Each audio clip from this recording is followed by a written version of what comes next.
Тежки времена били за българите годините на робство. Тежки били и за хората, населявали плодородните земи по поречието на Златна Панега и Вит.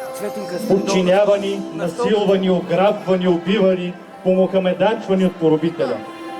Народното песено творчество от Ловешкия край съобщава, че в този район кораж на потиснатото население е вдъхвал възпятие от местния фолклор Хайдутин Стоян. Тръгнал по стъпките на баща си войводата Карагеорги. Скромно и задружно живее селото край Златната река. Настанало е времето за събор. Хората се събират да си посвирят, попеят и поигреят, да и душите им да се отпуснат и повеселят.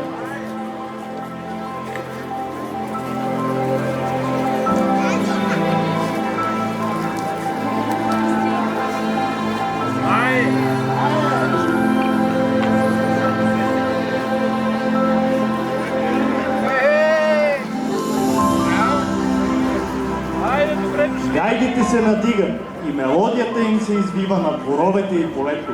Сърцата пеят, а слънцето играе по лицата на събралите се. Драго им е даже и на чорбаджи Велко да слугува.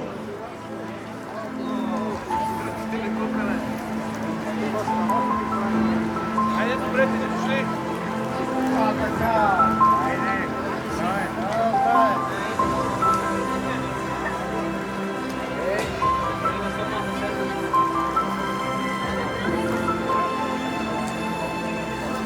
Хайде, момчета, седнете! Седнете да пием по едно!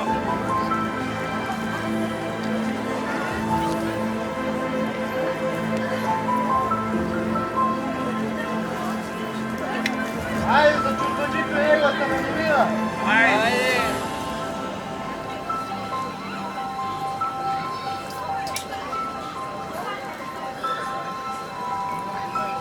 Хайде, на здраве, момчета! Хайде!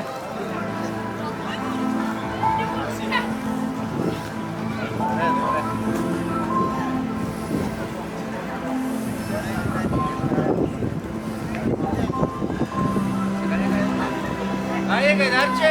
Хайде,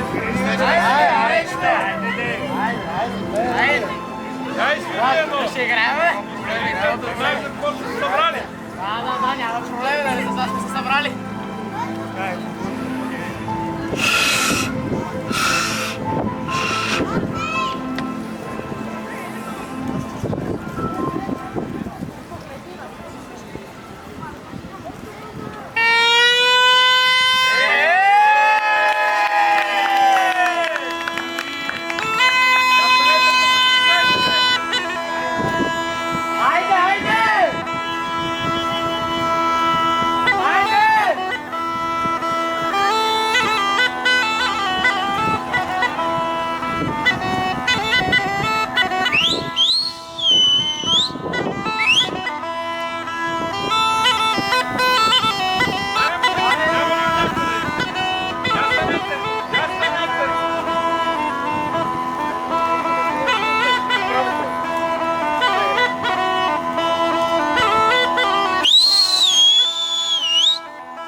Хайде, Денис! Ставай, изпей нещо! Хайде! Хайде! Хайде! И ето я Диляна, ангелският глас на селото. Гласът ти е кротък и светъл като лучи, но носи сила, която покорява мало и голямо. Скромна и срамежлива, тя все пак запява сред настойчивите молби, а светът сякаш спира да я слуша. Душманine, да апука душманine, ми мојне, ми твојне, да са puga dušmanine, ženi vojne, breju će u doma do kada ritna, kada trop, kada tropna, javi smajka ode gloda, kada ritna, kada tropna. Никой не може да устои. Пристига Юсуф Ага. Пристъпва сред хората, пленен от красотата и песента й. Яна в миг замлъква. Въздухът трепери, но хората отстъпва с уважение. Агата сяда до чорбаджи Велко и нежно я подканя да продължи.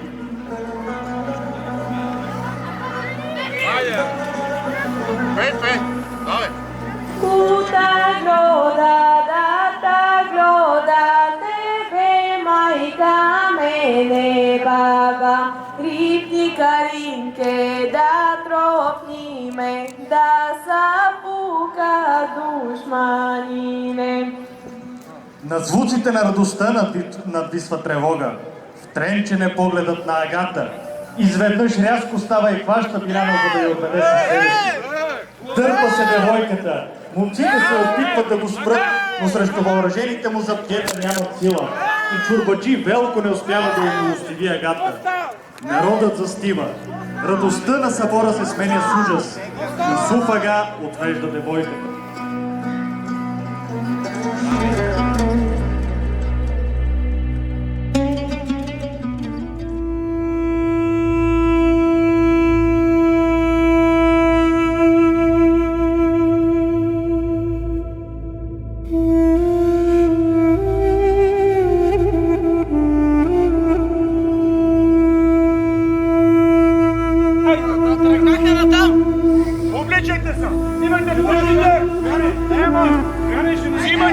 Без да губи нито миг, той събира верните си другари.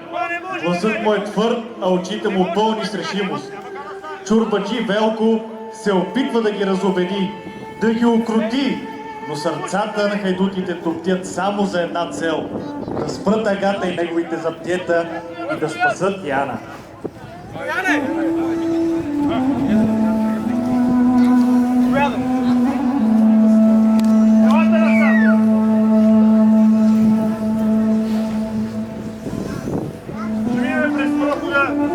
През вашата панега, на вира, очакваме ги и ги убиваме до как.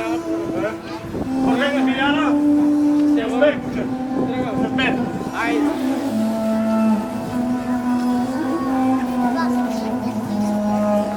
Да прескочим реката. И така, Стоян устройва засада с бързината на вятъра и търпението на горските пътеки. Полето, реката, дърветата и сенките замлъкват в очакване.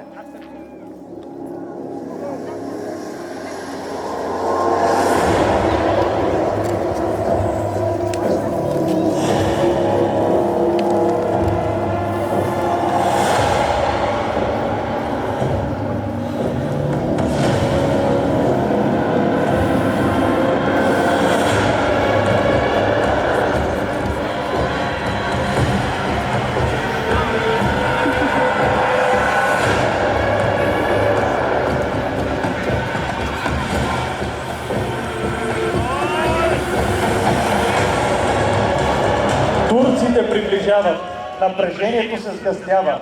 Текат последните секунди преди сблъсъка. Разерява се буря над полето, битката започва. Юсуф Ага поверява Биляна на доверение си за Каран Ахмед, се изправят срещу святостта на Стоян и неговата вярна причина. Птиците млъкват, натъмнява въздухът от диви тъпен. Стояновата дружина няма да отстъпи. Но боят е ожесточен. Изгирт куршуми. Пада и турци, пада и българи.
решителен и точен. Прицелва се и с първи изстрел поваля Карамехмед.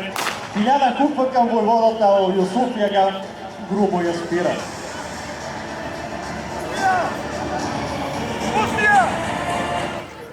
Стоян се нахвърля върху него, а Симо Хайдутин успява да измъкне и отведе Яна.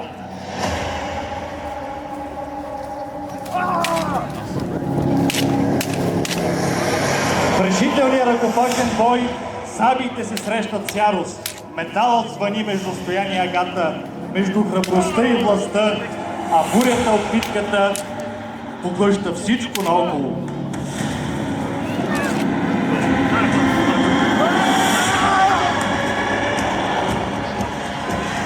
Стоян убива Агата, но самият той е ранен.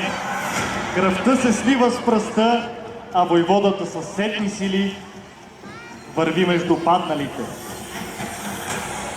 Победата е скъпо платена, но духът на българите остава вечен.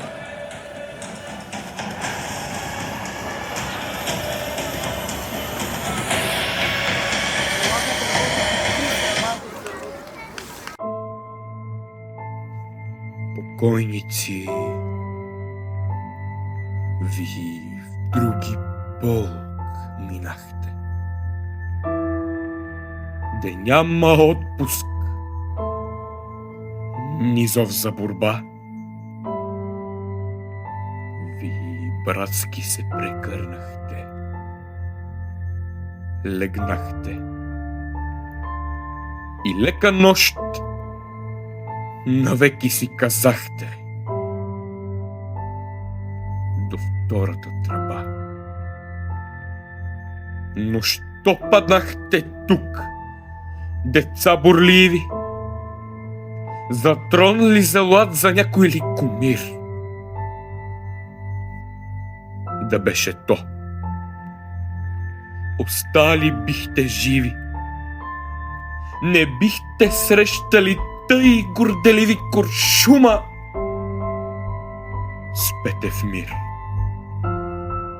Българио, за тебе те умряха. Една бе ти достойна зарад тях и те за теб достойни, майко, бяха. И твоето име само кат мълвяха. Умираха без страх. Но кой ви знае, че спите в тез полета? Над вашия гроб забвението цъфти.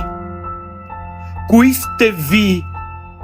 Над сянката ви клета не мисли никой днес, освен поета и майките свети.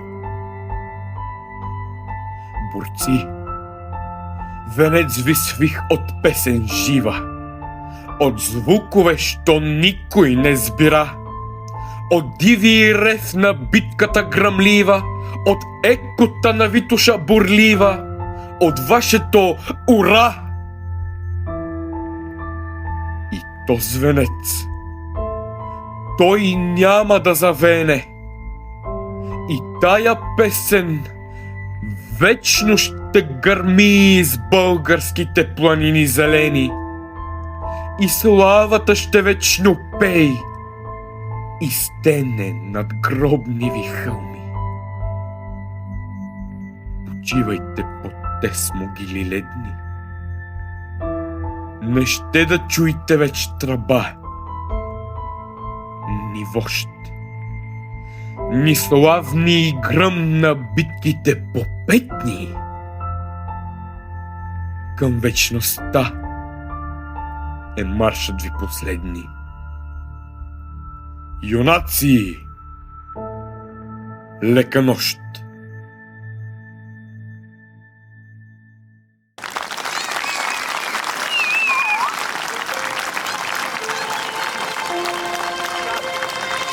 Честит 3 март, Луковит!